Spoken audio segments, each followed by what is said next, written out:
Welcome back, everybody, to the next episode. Yeah, we're going to call it episode of Journal of a Human.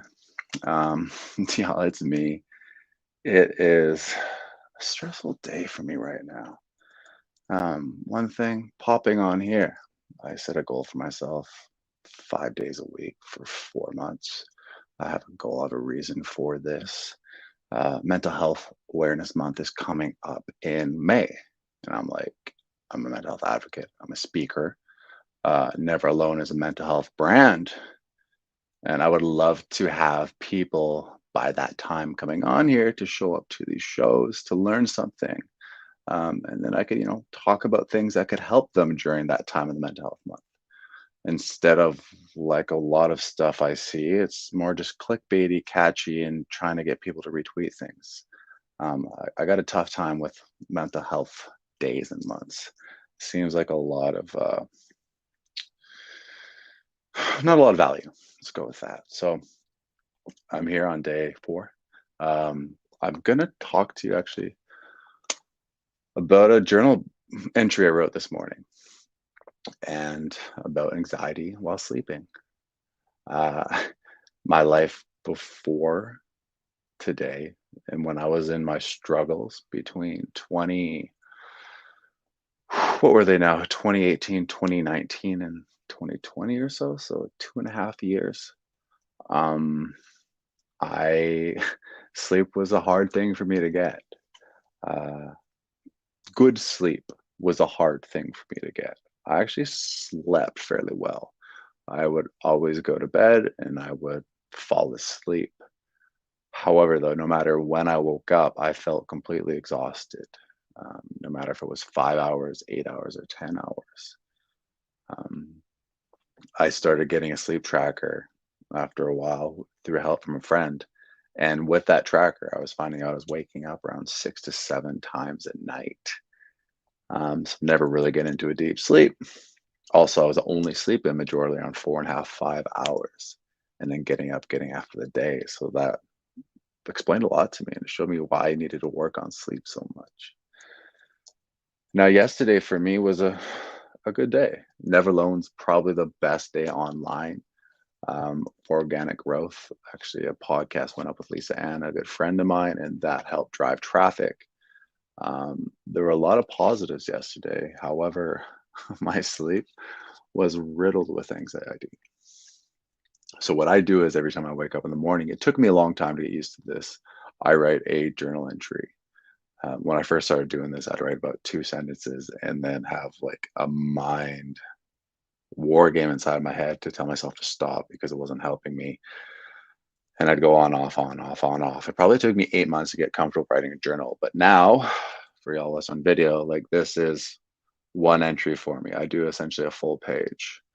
Um, and today's journal entry, January 6, 2021. I'm going to read it to you and we'll talk a bit about it. Deep breaths. High anxiety filled sleep came out of nowhere last night. I ate healthy all day. I worked out hard. Never Alone had its biggest day online. Lisa Ann's podcast was a success, and I worked smartly and got the needle moving in the right direction from my efforts. Everything was done right, except my evening routine. I skipped the meditation and journaling.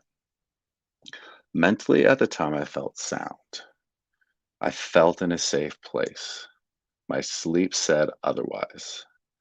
Multiple wake ups in stressed out state of mind, waking up curled in the fetus position style. Tonight, I meditate. Tonight, I meditate. That is me setting up my intentions for tonight, something that I can look back on, like, yeah, this is what I'm going to do. So, yeah, that was my sleep. It was horrible. Um, Anxiety filled, stressed out, and after a really good day. What I meant by multiple wake up, stressed out state of mind, waking up curled ball fetus.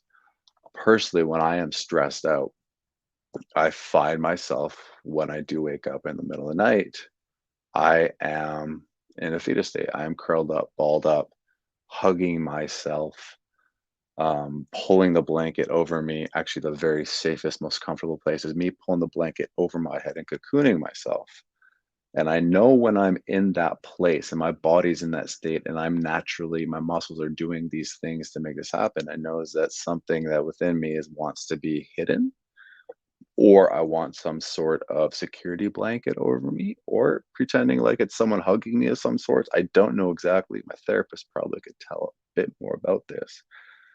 But when I find myself waking up like that, like I know there's something going on. I'm not sprawled out. I'm not comfortable. I'm not in a state of bliss and like at ease. That isn't happening. So it was tough though last night because of that things. I do have a lot going on right now, but we all have a lot going on. It's not an excuse. Um, but the growth of Never Alone right now is at a crucial stage for me, I think. It's an area where I can start making some moves. And like I said, we have Mental Health Awareness Month coming up in a few months, and I want to be ready for that. I've never been prepared for it.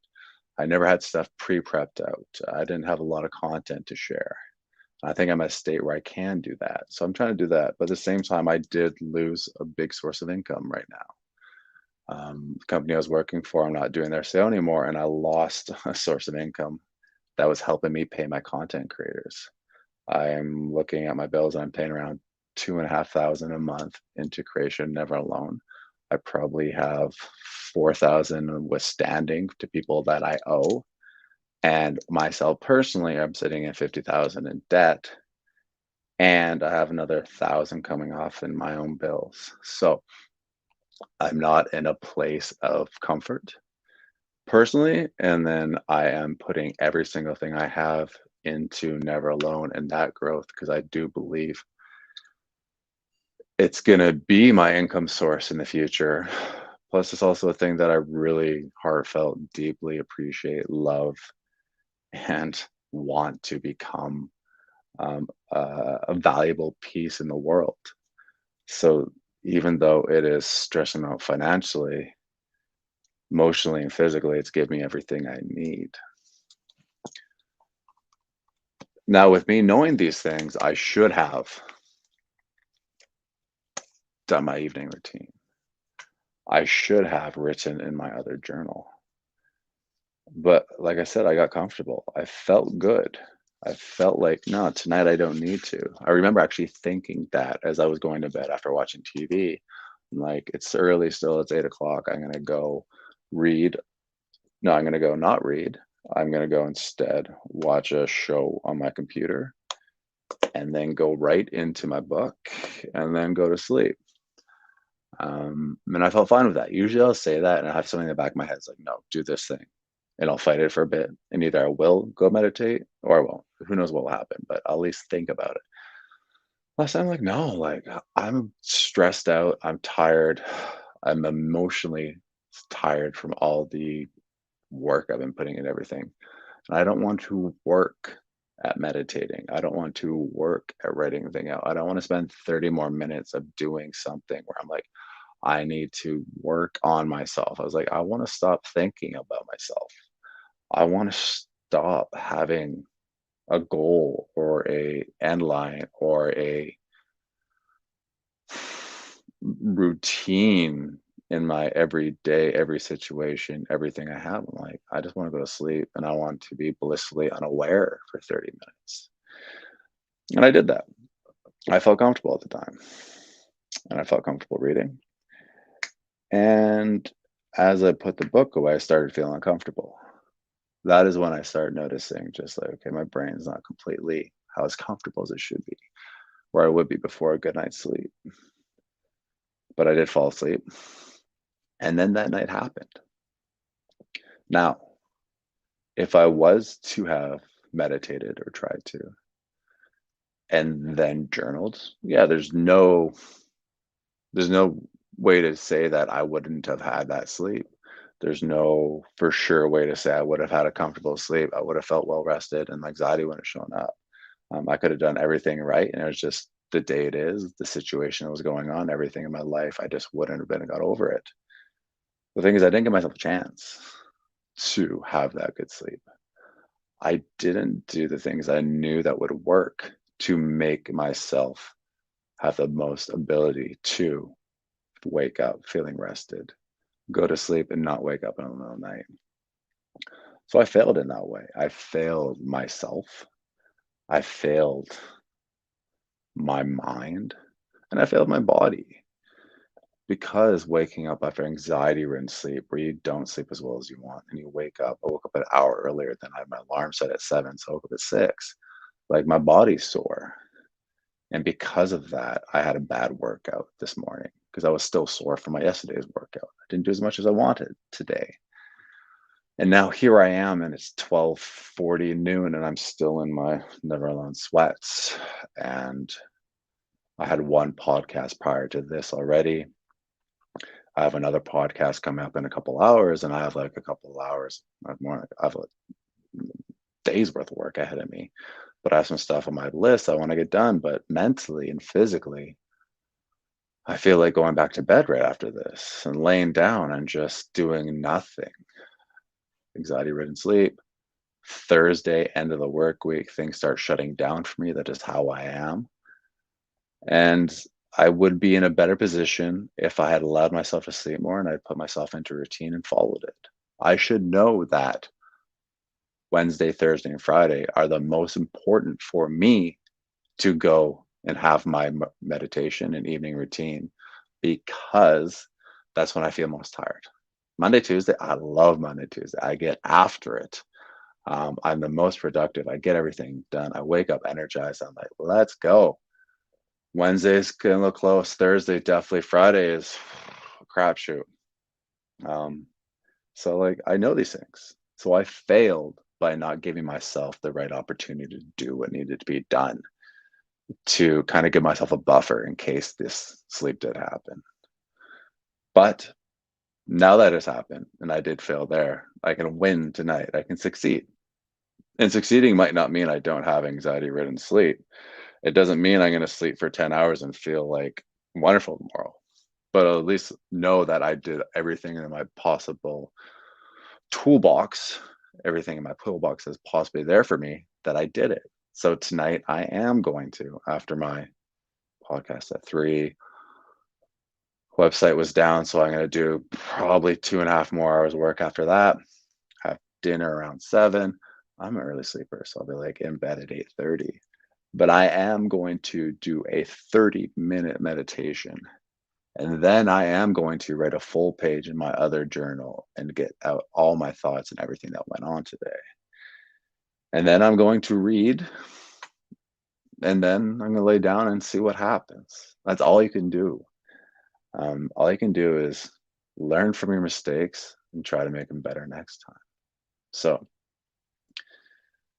these are the things that happen in my daily life, and I think they happen in a lot of other people's. That's why I want to have these conversations with you. I want you to hear it from someone else that maybe relate to. That's where I'm going to be taking a lot of these talks, a lot of these live streams, a lot of these podcasts, where this is going to be ending up. It's a conversation with y'all. I hope in time I can have conversation back and forth through the comments. I'd love to have people on, and it will come to that. But right now, it's just me shooting the shit, being honest and real with y'all. I think that's what the world needs, especially this day and age with COVID and everything, but in the mental health world. I don't think there's as much honesty. There's realness talking about the downs. There's not as much realness talking about the highs, the lows, the in-betweens, the days when there's nothing exciting to talk about. That's where we need to have those conversations to show we are real. Mental health advocate doesn't mean shit. We're just a person that's willing to talk. That's the only thing. Like, I'm not more special than y'all. Heck no. No other mental health advocate is better at mental health than you are. They're just willing to have a conversation out in the open. That's it. That's all we are. So yeah, no, we ain't special. I'm not special. And you can be not special along with me. Or we all can be super duper special and do everything and we're all great people, which I think we are, but there's no reason to put someone like me and any other mental health advocate on a pedestal. That's what I'm trying to get at. All right. That is it. That was actually very therapeutic for me. I went into this with a tight chest and a feeling of, why am I having this conversation? And now I feel much more relaxed. Um, y'all are like my therapy session, and this is a lot of what therapy is. I would be saying this to my therapist this whole conversation. So thank you. I appreciate that. This is another episode of Journal of a Human, and I'm Tall Paul, the founder of Never Alone. And y'all, I love you. I'll talk to you tomorrow. I'll let you know if I did my routine last night and how it went.